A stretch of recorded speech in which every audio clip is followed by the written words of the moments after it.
Bienvenida, bienvenido a un nuevo vídeo del canal y hoy tenemos a una persona invitada para poder hablar del papel que tiene la familia en los trastornos de la conducta alimentaria. Hoy está aquí Juliana Vélez, que es psicóloga especializada en TCA. Gracias Pau por la invitación y gracias a todos por estar aquí.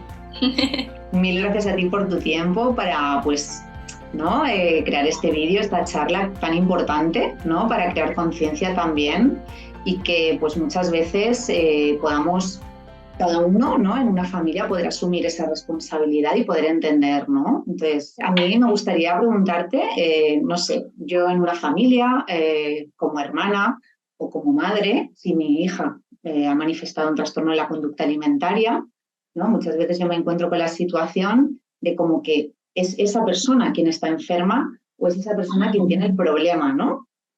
Pero ¿de qué manera realmente somos todos los que tenemos un conflicto? Qué buena pregunta, porque sí pasa mucho, Pau. Pasa mucho que en la familia señalamos a la niña, vamos a decir niña o a la adolescente, porque por lo general son las mujeres, pero realmente hoy en día tenemos hombres también padeciendo de un TCA. Y realmente se va señalando a la que tiene el problema, ¿sabes? Como mi hija necesita ir a terapia, mi hija, ¿sabes? O mi hijo. Pero el TCA viene a mostrarte un problema en el sistema. Vamos a hablar de una dificultad en el sistema, ya sea, empecemos por algo, es multifactorial los trastornos de la conducta alimentaria, es decir, no hay ni una sola causa en sí aislada que genere este tipo de dificultad mental, ¿cierto? Lo que quiere decir que obviamente no es que la familia sea la única culpable o ya sea papá o mamá el único culpable, pero sí es verdad que viene a mostrar una dinámica en el sistema que no está funcionando. Voy a ponerte un ejemplo. Un papá completamente ausente, ¿cierto? Donde se ha visto que no va a las presentaciones familiares del colegio, donde no va a las reuniones familiares, donde inconscientemente la niña se ha dado cuenta que no, es decir, como que no está de par con su mamá, con su madre, ¿verdad? Uh-huh. Y se empieza a dar cuenta que si dejo de comer, mi padre sí está. Uh-huh. Si yo dejo de comer, este es como el ejemplo más como general y básico, por decirlo de cierta manera, para explicar cómo la familia y el funcionamiento de la familia. Entonces, si yo dejo de comer, me adelgazo de tal manera que se preocupa mi papá por mí, pero ya lo aseguro que esté en la casa, preocupado por si yo estoy comiéndome el arroz o la pasta o no. Uh-huh. ¿Cierto? Entonces, viene a mostrar una dinámica que no está funcionando. Uh-huh. Por otra parte, también viene a mostrar que papá y mamá siempre también fueron niños, vamos a tener eso presente, y han hecho lo que pueden en tu crianza con lo que saben, ¿sabes? Como han hecho lo que pueden, pero significa que tú también como padre y madre tienes que ir a terapia para cambiar ciertos patrones o creencias, perdón, alrededor de, no sé, la comida, alrededor de la crianza, cómo no hay espacio para gestionar la emoción, no hay espacio de límites. No sé ponerle límite a mi hija, no sé ponerme el límite a mí misma, ¿sabes? A mí mismo. Probablemente en otro escenario, Paula, muy cotidiano también puede ser, hay una infidelidad, ¿sabes? Y hay el elefante en el cuarto y nadie quiere hablar de eso, pero papá o mamá no está al tanto de todo, vamos todos a terapia y sale esto a flor de piel. Tiene sentido, es decir, como siempre hay que verlo como un sistema o en el sistema hay un orden donde padre y madre están acá, ¿verdad? Y abajo están los hijos. Pero de repente papá o mamá, uno de los dos es ausente, ya sea por trabajo, ya sea por enfermedad mental o física, y un hijo empieza a hacer el rol de padre, que no le corresponde. El rol del que yo me encargo de mis hermanos, que no me corresponde. Pero la carga es tan pesada para este niño o para esta niña que yo necesito que cuiden de mí, pero no lo sé decir, no lo sé poner en palabras. Y mi cuerpo, vamos a utilizar la anorexia como tal, mi cuerpo se vuelve tan frágil que llama inconscientemente a la ayuda. Entonces yo dejo de comer porque tengo tanta carga emocional, tanta responsabilidad que no me corresponde. El orden del sistema está completamente desequilibrado y voy a hacer de una manera inconsciente que se encarguen de mí, como volviéndome lo más mínima posible. ¿Tiene sentido? Claro, tiene mucho sentido. Mientras te escuchaba, ¿no? Estábamos hablando de ese padre ausente en ese ejemplo que tú has mencionado, y yo me Ujú. preguntaba, ¿y cómo influye en el caso contrario, en el de la sobreprotección? También. También. La sobreprotección castra a la niña. Castra a la niña. Y la sobreprotección tiende un poco a manipular también y hacer lo que, o sea, voy a hacer lo que papá y mamá deseen que yo también haga, como, y me evita que la hija se desenvuelva y saque, por ejemplo, las herramientas para desarrollarse como, no sé, mujer adulta. La sobreprotección también hace que el niño, que la persona se estanque en cierta edad y no cumpla ciertos como actividades o como hitos del desarrollo normales y esperados del niño o de la niña o del adolescente, ¿cierto? Entonces, la sobreprotección, como te castran, yo hago lo que mamá y papá quieran, no me dejan desarrollarme como persona, y me siento un poco en descontrol. No puedo tomar decisiones por mí misma, no puedo desarrollarme por mí misma. Lo único que tengo es la comida. Es lo más básico que podemos controlar a la final. Lo que me meto a la boca y mi cuerpo es lo más cercano, es el primer límite que yo tengo. Como las otras decisiones están tomadas por mí, no puedo elegir, elijo por lo menos que me llevo a la boca. Tiene sentido. Ujú. Entonces, sí es verdad que hay muchos miedos y por eso los invitamos a los padres a que vayan también a terapia, porque traes miedos contigo en la crianza, es normal, es parte de la maternidad y de la paternidad.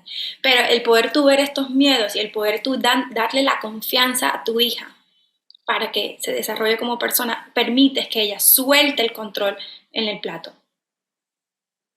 Otra cosa con la sobreprotección es que indirectamente, Paula, estás dando el mensaje de no eres capaz Claro, de hacerlo yo. claro, Y eso indudablemente juega en contra a la autoestima, claro. juega en contra a conocerte como persona, porque no te permites o no se lo permites. Totalmente. ¿Y esto de la sobreprotección estaría en línea con un estilo autoritario o no tendría nada que ver? Puede ser. La protección sí también. O sea, es decir, la sobreprotección se puede ver en diferentes estilos de crianza, ¿cierto? Eh, y yo creo que más que el estilo de crianza, eso es como lo que le estás transmitiendo a tu hija, ¿cierto? Porque la sobreprotección, o sea, ¿qué pasa con el TCA? Me voy a desviar un poco. El TCA hay que verlo como un iceberg, ¿cierto? Donde arriba está la sintomatología de lo que yo no puedo ver, lo que no me siento capaz de hacer o de los miedos y las dificultades emocionales que tengo. Entonces, cuando hay esta sobreprotección, se ve la autoestima muy deteriorado también, se ven diferentes como aspectos del desarrollo normal del niño deteriorado o del adolescente deteriorado. Yo me voy a aferrar a lo que sé que sí me da algo. Yo me voy a aferrar a lo que sé que me da algo de identidad, porque me encontraba en consulta que la sobreprotección te quita la identidad, te quita de tú quién eres, porque tengo que ser de cierta manera. Tiene sentido. Entonces, como yo no sé quién soy, porque siempre me ha tocado hacer de cierta manera, porque siempre me han castrado un poco, yo me voy a aferrar a algo que sí me da sentido, Ujú. que es dejar de comer, que es que mi cuerpo se ve de cierta manera. Entonces, siempre cuando el niño o la niña está dejando de comer, hay que ver el por debajo de este iceberg. ¿Qué miedos hay? ¿Qué incapacidades siente que tiene? ¿Sabes? ¿Qué emociones no desarrolladas tengo? Claro, al final porque lo que he hecho ha sido como seguir órdenes, ¿no? No aprender por mí misma, no caerme y levantarme por mí misma, no tomar decisiones por mí misma, ¿no? Es la Y no falta de cumplir. decisiones. Voy a cumplirte a ti a como de lugar. Y también crías vamos a hablar del adolescente, de esta niña buena, de este síndrome de niña buena, que todo tengo que hacer como los demás quieren, Claro, para asegurarme la aceptación. claro. Y a ese tiempo yo me voy alejando, o sea, no me permito ver quién soy o me alejo de mí misma, ¿no? Claro, Para satisfacer, ¿no? También la expectativa o lo que los demás esperan de mí. claro. Y eso es algo que se trabaja mucho en consulta, que el padre pueda sostener que la hija no cumpla. ¿Sabes? Es súper difícil para el padre. Que el padre o la madre puedan sostener que a mi hija no le gusta vamos a poner un ejemplo muy básico, no le gustan las matemáticas, sino que le gusta hacer arte. Eso es una mini decepción en el padre. Entonces, que el psicólogo o que el equipo interdisciplinario, psicólogo, nutricionista, psiquiatra, en el que esté, pueda sostener a este padre también dentro de su propia lucha emocional, es importante. Y por eso decimos, vamos a terapia a la familia entera. ¿Y qué pasaría si una hija que está sufriendo anorexia, va a terapia individual y su familia nunca acude a terapia? Ese es súper muy común. Me he encontrado en terapia donde el único grupo de apoyo que tienen son los terapeutas. Se puede venir, se hace. Tengo niñas que se han salido, ¿sabes? Más lento, pero se trabaja con lo que hay, Pau. Entonces, ¿sabes? Como que, listo, papá y mamá no quieren venir a terapia, vamos a hacerle el duelo a lo que tú tienes en el ideal de que tiene que ser un papá y mamá, si lo tienes así en ese ideal, tiene sentido. Se trabaja con lo que hay. Si papá y mamá no quieren venir a terapia, entonces vamos a buscar a otro apoyo, tía, tío, abuelo, un amigo. Pero se va tirando. Es decir, como que no siempre, y yo creo que la mayoría de casos, no tenemos a papá y mamá en terapia, sobre todo las más grandes, de pronto una niña de 15, 14 años, de pronto sí, es más común que vengan, pero a veces hasta la misma paciente decide no traerlos por el propio miedo. Entonces es un proceso un poco más lento. Y muchas veces la paciente puede incluso sentirse culpable cuando expresa pues cierto disconfort o ciertas dinámicas que está pudiendo detectar, ¿no? O funcionamiento en casa con el que no, pues a lo mejor no se siente identificada o no le va bien, ¿no? Y le da miedo como de alguna manera traicionar, ¿no? A la familia. Sí, sí. Esto se llama la fidelidad hacia la familia, ¿sabes? Como voy a hablar mal dentro de la terapia o voy a hablar, o sea, si hablo algo que no estoy acostumbrada a hablar en la familia, estoy hablando mal de mi familia, ¿cierto? Y como yo creo que va mucho de la mano con que idealizamos mucho a los padres, ¿sabes? Y parte de la terapia es bajarnos del pedestal y verlos como seres humanos, porque tenemos muchas veces a papá y a mamá de aquí, ¿cierto? Que está bien, nos dieron la vida, ¿cierto? Pero hace parte del crecimiento del ser humano y de la sanación del TCA, poder bajar a papá y a mamá y verlos como los humanos que son. Eso, ¿qué pasa? La culpa durante terapia se ve desde el lado de la paciente, desde la persona que está padeciendo el TCA, como también del lado de los padres. Yo le di esto, yo hice que esto pasara. Y no es así, es multifactorial. Entonces, algo que funciona mucho a trabajar la culpa es, ¿de qué te sirve tener la culpa? Si lo que queremos es avanzar hacia la recuperación de tu propia hija o del propio sistema. Entonces, de nada nos sirve estancarnos en una culpa y darnos látigo, como decimos por acá, no sé si se lo dice, pero como decimos por acá, darnos látigo de que, ¿sabes? De que es mi hija está así por mí, tal y tal y tal, sino vamos a ser proactivos.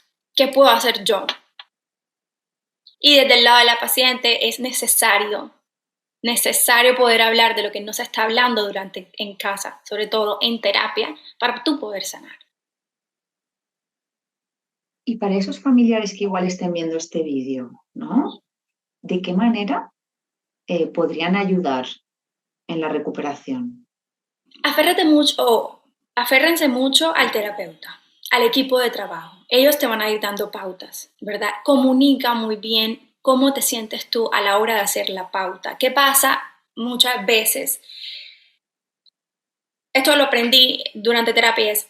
Fíjate, los hermanos sirven mucho de apoyo, ¿cierto? Porque lo que pasa con esta paciente es que a veces se la aísla o se le trata de una manera completamente diferente y especial, y eso lo que hace es que fomente más el TCA, porque estoy viendo que hay ganancias por fuera de la enfermedad, ganancias que tengo que, bueno, me va a ser más difícil dejar de comportar o dejar de ser estos síntomas, ¿cierto? Entonces, fíjate de pronto qué hace el hermano, o sea, hermana, lo que sea.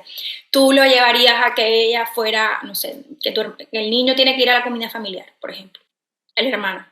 Tú llevarías a tu otro hijo a la comida familiar, listo, entonces a tu otra hija también. Es decir, como que evitar esa especialidad porque tiene el propio síntoma, la propia enfermedad. Y que se apoye bastante del terapeuta. El terapeuta te va a dar pauta. Yo decirte ahora aquí como que no, mira, entonces tienes que sentarlo y que coma. No, yo creo que eso es demasiado personal y demasiado íntimo en la hora del desarrollo, sí, de un plan de trabajo, creo que el terapeuta te va a dar la pauta ya más íntima, pero lo que sí te puedo decir es que ve más allá del síntoma. ¿Qué quiero decir con esto? Si tu hija no quiere comer, si tu hijo no quiere comer, por ejemplo, ¿por qué no quiere comer? Pero no es como que, ¿qué es lo que te pasa? ¿Por qué no quieres comer? No señalar, sino con la curiosidad. Pregúntale qué siente cuando ve ese plato de comida. ¿Qué emoción hay detrás de ese plato de comida? Y apoyar y sostener. En ese caso, entonces también pide herramientas de apoyo emocional, herramientas de poder sostener esta emoción, porque el TCA viene a mostrar muchas emociones. Es completamente emocional. Entonces, si ustedes se quedan en que tienes que comerte la pasta, tienes que comerte el postre, nos estamos quedando aquí, en la punta. Entonces, ve más allá. ¿Qué te sientes cuando tienes el plato de comida? ¿Qué te sientes cuando te ves al espejo y estás gorda? ¿O te sientes gorda? ¿O piensas que estás gorda? No quedes en la pelea de que no estás. No porque a veces nos quedamos aquí y entiendo el por qué nos quedamos aquí, pero sí como ve más allá. ¿Qué significa para ti? ¿Cómo te sientes cuando te ves así? ¿Verdad? Pregúntale también a tu hija cómo te puedo ayudar. Y mira a tu hija, no mires a la hija enferma. Tu hija es alguien más aparte del TCA. Entonces, es necesario que tú puedas hacer la diferenciación, tú como padre, la diferenciación de que mi hija, aquí está mi hija, que tiene una enfermedad, no que es la enfermedad. Entonces, hacer sepárala. ¿Cómo era tu hija antes de tener eso? Pero estoy segura que hubo mucho tiempo donde no tenía un TCA. Entonces, yo creo que lo que más importante y lo creo que se lleven, perdón que te interrumpí, Pau, es mira más allá del síntoma, mira la parte emocional. Y precisamente iba a nombrar esto, ¿no? Que qué importante también es pues que puedan conocer que no es lo más importante el tema del peso y el tema de la comida, ¿no? O sea, que tu hija no se va a recuperar porque coja 5 kilos, No. ¿no? Y centrarte en solo eso, come, come, come, come, quizá te aleje más de tu Claro, hija, ¿no? claro. Sobre todo porque es que, acuérdense que la persona que padece el TCA tiene un control y nosotros, o el equipo de trabajo y los padres, lo que queremos es que deje de hacer ese control, ¿cierto? Entonces, pero entre más nos enfoquemos en que gana peso, he tenido muchas pacientes, perdón que me desvíe, que han llegado al peso y están peor que nunca. Claro. Muchas veces llegar al peso va a hacer que hagamos un retroceso, porque qué susto, ¿cómo sostengo yo ahora este peso? Otra cosa, hay que ser coherente, Pau, porque no es verdad que tú le puedes decir a tu hija, tienes que comerte el plato de pasta y tú estás comiendo pura lechuga. No se puede, ¿sabes? Entonces, sí hay que ser coherente, hay que ver el vocabulario también que se usa alrededor. Yo invito aquí a toda la familia, por lo menos el núcleo familiar del paciente, ver la gordofobia que hay. Ver también, listo, ¿qué pasa cuando yo estoy triste? Yo soy como padre o madre, soy capaz de expresar sin como señalizar y criticar, ¿sabes? Todo esto se debe ver dentro de la recuperación. Pues qué interesante, también me he quedado con eso de no darle como un trato especial, ¿no? Si a tu hijo lo llevarías, ¿por qué no a tu otra hija, no? Porque, claro, de esta manera la sigues sobreprotegiendo, ¿no? Claro, Es precisamente lo que ha sido parte del problema. claro, exactamente. Y sobreprotegiendo y está encontrando una ganancia gigante. Yo me salgo cuando no quiero ir, no voy. Eso es una ganancia por fuera de la enfermedad. No es por fuera, pero una ganancia extra. Entonces sí, ten presente a tu hijo, a tu otro hijo o a tu otra hija, la que no está con este problema. ¿Qué harías? Sería buenísimo. Eso está genial para tener como una guía, una referencia, ¿no? Que nos esté viendo y no sepa cómo pues dar Claro. esos pasos, ¿no? Pide terapia familiar. Yeah. Pide terapia familiar. Eso es importante. Y ahí eso es, Dios mío, es full, es muy fuerte ver la terapia familiar, sobre todo en las primeras, pero siempre van descubriendo y van sanando ciertas cositas, pero prepárense porque no es un proceso fácil, no es para nada fácil, es un proceso van a ir 2 pasos para adelante justo cuando ya, no sé si se escucha un poquito, ¿no? ¿Se Sí, escucha? pero de fondo. Justo cuando ya ven a tu hija o ves a tu hija que ayer sí se comió la pasta y antes de ayer también y estamos súper bien, de repente vamos para abajo, hacemos crisis, echamos 2 pasos para atrás.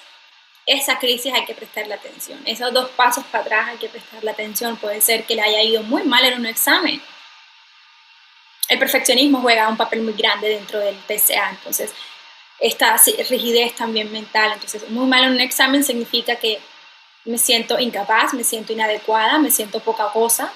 Voy a acudir al TCA para no sentir, para no enfrentar lo que estoy sintiendo. Entonces, nos vamos a encontrar con muchos retrocesos, yo los llamo echados para atrás, pero realmente son una forma muy nutritiva, o sea, es muy nutritivo al aprender de esos retrocesos, ¿sabes? Como nos podemos encontrar con una mirada y entender mucho mejor qué es lo que le está pasando a tu hija cuando hace los 2 pasos para atrás.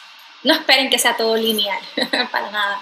No tal cual. Es que, claro, te escuchaba lo de los retrocesos y pensaba, claro, que realmente los retrocesos son parte del proceso, no es lo anormal, es que es parte de, ¿no? Cada vez que hago un retroceso, probablemente los pasos que continúo caminando los hago desde otro lugar, con más conciencia, ¿no?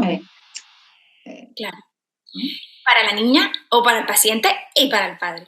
Pues oye, maravilloso, la información concreta, espero que le hayamos podido dar pues como esas pautas básicas, ¿no? A la familia que pueda ver este vídeo, tomar un poquito de conciencia y de nuevo pues agradecerte tu tiempo para pues aportarnos todo esto. Gracias a ti, de verdad que espero que haya sido de ayuda. Me pueden escribir a mi Instagram para poder hablar sobre estos temas si estás pasando por eso.